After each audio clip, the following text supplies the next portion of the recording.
С тех пор, как существует мироздание, такого нет, кто бы не нуждался в знании. Какой мы не возьмем язык и век, всегда стремился к знанию человека. Since then, as there is a universe, there is no one who doesn't need to know. What we don't take the language and the age always show the knowledge of the man. Hayırlı күн, құрметті ұстаздар мен оқушылар. Бүгінгі 21 ғасыр нақты ғылым дәуірі атты жаратылыстану пәндері апталығының ашылу салтанатына қош келдіңіздер. Оқушылардың қызығушылығын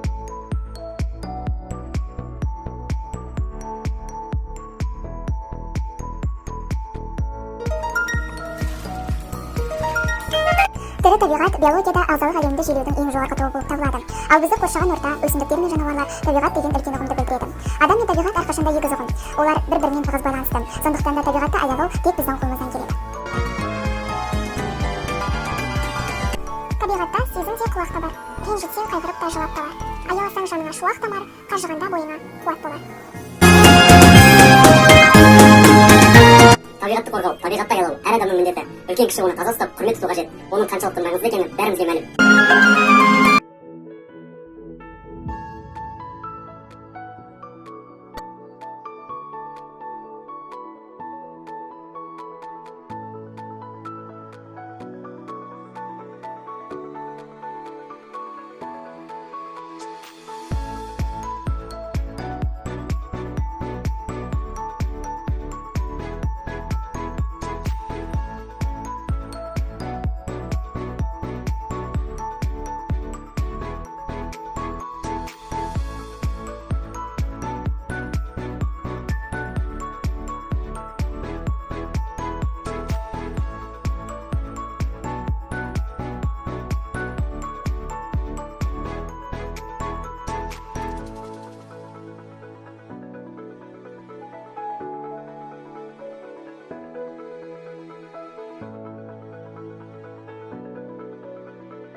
оқиды оны барлық елде әр тілде.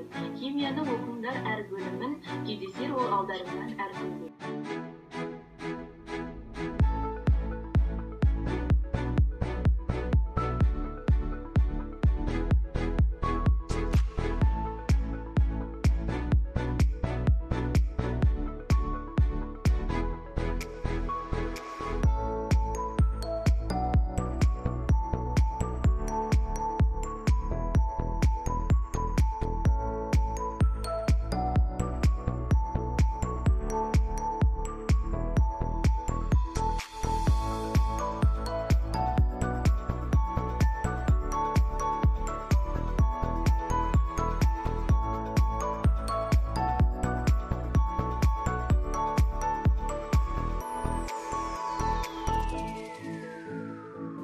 At an equal distance from the Atlantic and the Pacific Oceans.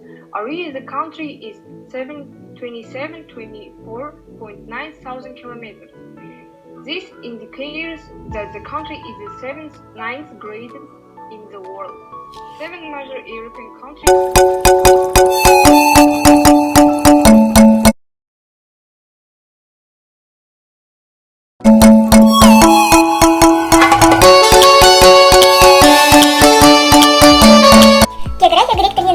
Геожер графу жазу деген мағынаны білдіреді.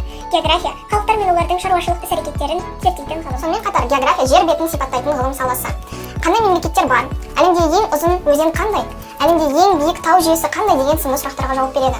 География екі бағытқа бөлінеді: физикалық және экономикалық. Бір уақытта жер шарының оңтүстік және солтүстік жарты шарларында футбол ойнау мүмкін бе? Бразилиядағы стадио алаңы экватордың екі жағында орналасқан. Сондықтан кездескен екі команда тек өз елдерінің ғана емес, сонымен қатар екі жарты шардың намысын қорғайды. Перу мемлекетінің Гватемала қаласы ең биікте орналасқан қала болып саналады. Ол теңіз деңгейінен 5100 метр биіктікте орналасқан. Ал әр жарты жыл сайын өз мемлекеттік туын ауыстыратын арал жайлы білесіз бе? Бұл арал Бидасо өзенінде орналасқан. Жылдың алғашқы 6 айы Испанияға, келесі жарты айында Францияға өтеді. Осылай 350 жыл қайталанып отыр.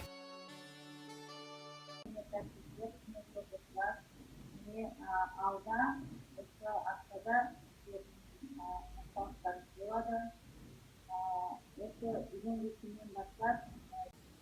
This is just the beginning, friends. The most interesting is yet to come.